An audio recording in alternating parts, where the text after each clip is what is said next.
Olá, queridos, boa noite, né? Coube a mim hoje fazer meditação e foi um pouco difícil hoje, mas eu estou desde ontem pensando em um trecho de um livro e eu não queria, em vários momentos eu não quis seguir, não sei se vocês conhecem, Uma Vida com Propósito, né? Um livro já bem antigo. É um livro que eu sempre pensei em nós do grupo, porque ele é para ser feito em grupo, né? São 40 capítulos em 40 dias. E acabou que eu já falei, a gente esquece. Então eu resolvi compartilhar algumas frases, alguns parágrafos com vocês. E eu vou ler, desculpa, tá? Que às vezes lendo fica cansativo para quem está ouvindo, mas vou ler alguns pedaços. O capítulo que eu resolvi falar é Desenvolvendo a Amizade com Deus. Em Provérbios 3:32, numa versão nova linguagem, ele oferece a sua amizade ao justo, Provérbios 3:32. Em Tiago 4:8, aproxime-se de Deus e ele se aproximará de vocês. Você está tão perto de Deus quanto escolher estar? Pode ser uma pergunta, né? Embora o autor comece com uma afirmação. A exemplo de qualquer amizade, você deve se esforçar para desenvolver sua amizade com Deus. Isso não acontecerá por acidente. É necessário querer, ter tempo e energia. Se você deseja um vínculo mais profundo e íntimo com Deus, deve aprender a partilhar de forma honesta com Ele os seus sentimentos. Ter confiança quando Ele lhe pedir para fazer algo. Aprender a se importar com aquilo com que Ele se importa e desejar sua amizade mais do que qualquer outra coisa. O que me trouxe a pensar nisso é porque, assim, a gente fala, né, que nós somos amigos de Deus, nós temos a certeza que Jesus é o nosso melhor amigo. Agora, será que eu sou amiga de Deus mesmo? A mesma coisa hoje, em tempo de pandemia, né? A gente se diz tão amigo. E o que está acontecendo nesse tempo de pandemia? A gente está se distanciando, a gente não está sendo mais íntimo com os nossos amigos, né? A gente fala só pelo WhatsApp, a gente não sabe mais o que o outro está passando. Então, acho que é por isso que desde ontem, quando o Lígia me pediu, eu fiquei martelando nesse livro. Então, continuando a leitura, eu devo optar por ser sincero com Deus. O primeiro elemento fundamental de uma amizade mais profunda com Deus é ser absolutamente sincero a respeito de suas falhas e sentimentos. Deus não espera que você seja perfeito, mas insiste que você seja absolutamente sincero. Nenhum dos amigos de Deus que aparecem na Bíblia era perfeito. Se a perfeição fosse um requisito para a amizade com Deus, jamais poderíamos ser amigos de Deus. Felizmente, em virtude da graça de Deus, Jesus ainda é amigo dos pecadores, né? Então, na Bíblia, os amigos de Deus foram sinceros sobre seus sentimentos, frequentemente reclamando, criticando, acusando e discutindo com seu Criador. Deus, entretanto, não parecia se aborrecer com sua franqueza. Na verdade, ele a incentivava. Deus permitiu que Abraão o questionasse e o desafiasse a respeito da destruição de Sodoma. Abraão importunou a Deus sobre o que seria necessário para poupar a cidade, negociando desde 50 até somente 10 pessoas justas. Vocês lembram disso, né? Porque que Abraão não queria que Sodoma fosse destruída, porque o sobrinho dele morava lá, né? Deus também escutou pacientemente a Davi as muitas acusações de injustiça, traição e abandono. Quantas vezes, né, Davi também se sentiu abandonado. Deus não destruiu Jeremias quando ele reclamou que Deus o havia enganado. Jó pôde expressar sua amargura durante a provação. E no final, Deus defendeu Jó por ser sincero e repreendeu os amigos de Jó por serem falsos. Deus lhe disse: vocês não foram sinceros comigo ou a meu respeito, não da forma em que foi meu amigo Jó. Meu amigo Jó agora orará por vocês e eu aceitarei a sua oração. Em um estupendo exemplo de amizade, Deus expressou com sinceridade sua absoluta repugnância pela desobediência de Israel. Ele disse a Moisés que manteria a promessa de dar aos israelitas a terra prometida, mas não daria mais nenhum passo com eles no deserto. Deus estava saturado de tanto que aquele povo reclamava. E disse a Moisés exatamente como se sentia. Eu acho que Deus também fica saturado da gente, sabe? Porque a gente sempre também reclama. Como a gente reclama?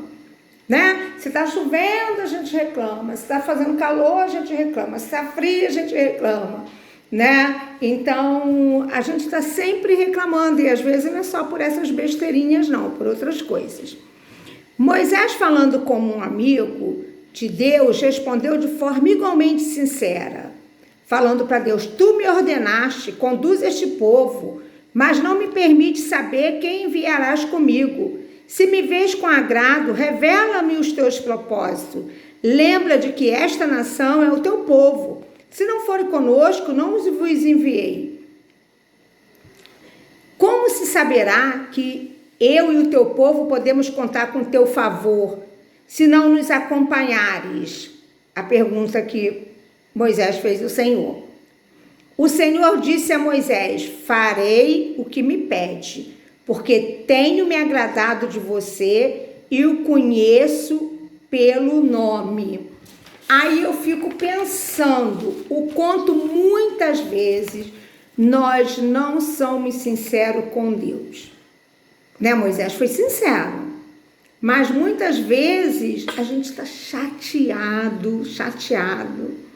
Mas aí a gente está com medo e a gente, ao invés de falar assim: Senhor, eu estou com medo, Senhor, poxa, não era isso que eu queria que o Senhor fizesse.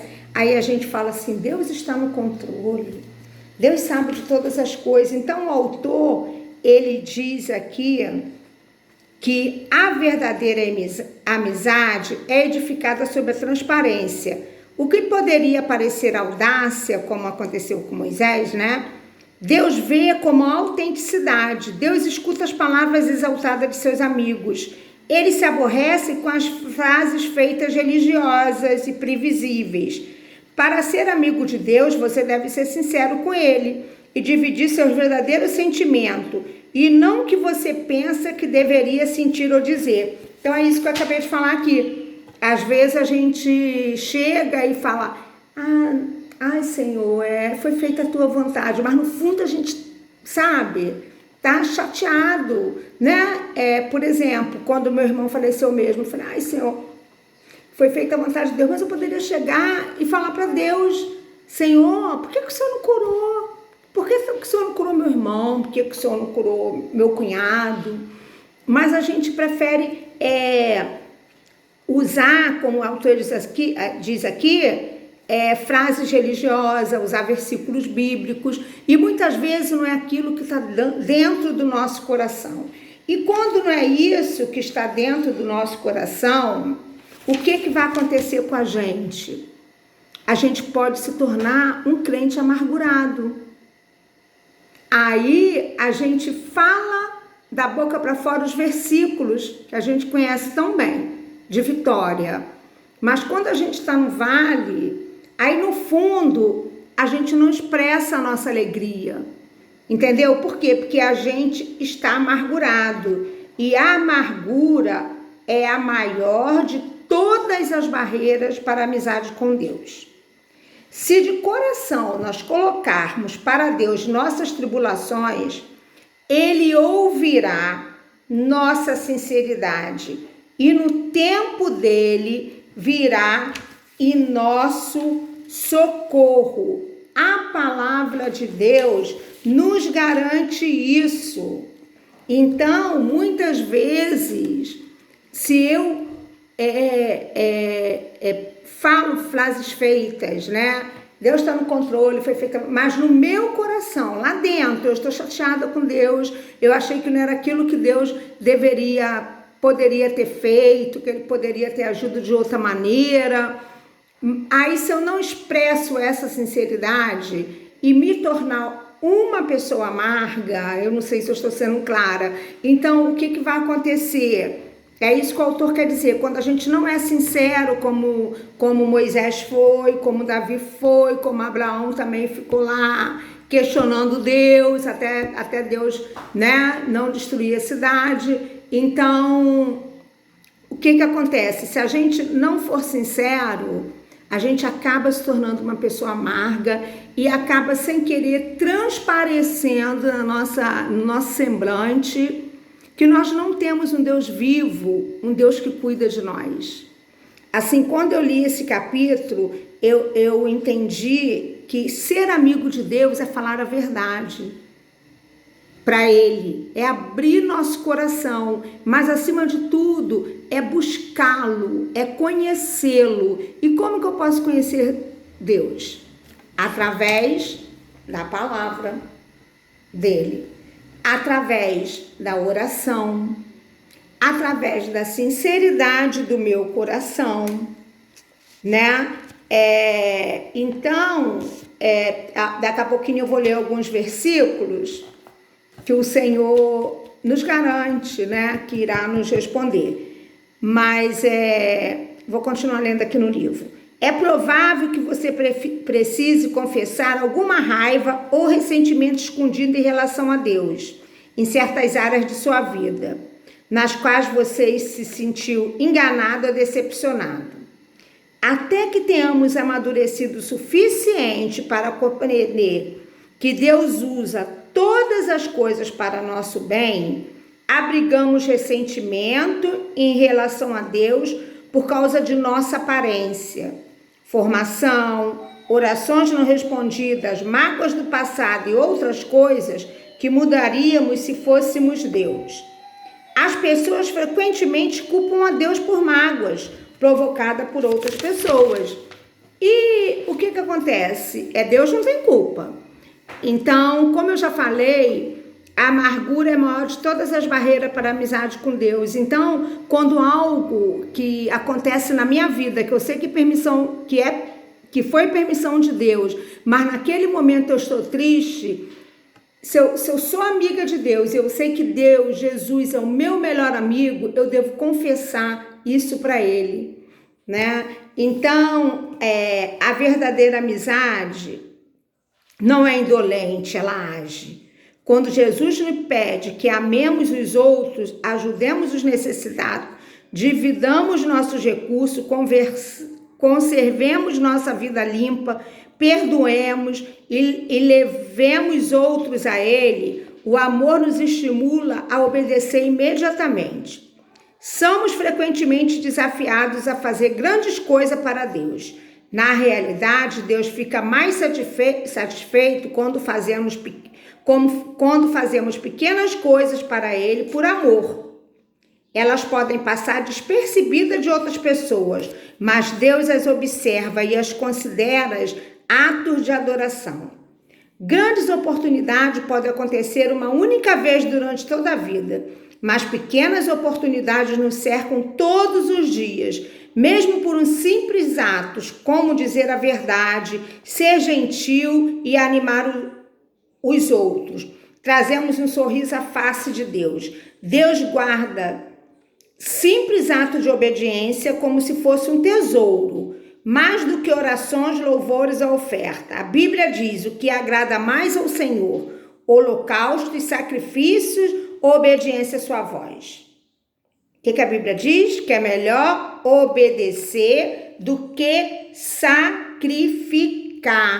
Então, nós temos que obedecer a Deus não por obrigação ou por medo ou imposição, mas porque nós amamos a Deus e confiamos que Ele sabe o que é melhor para nós. Queremos seguir a Cristo em virtude da gratidão que sentimos por tudo que Ele nos fez. E quanto mais de perto nós o seguimos, mais intensa a amizade se torna.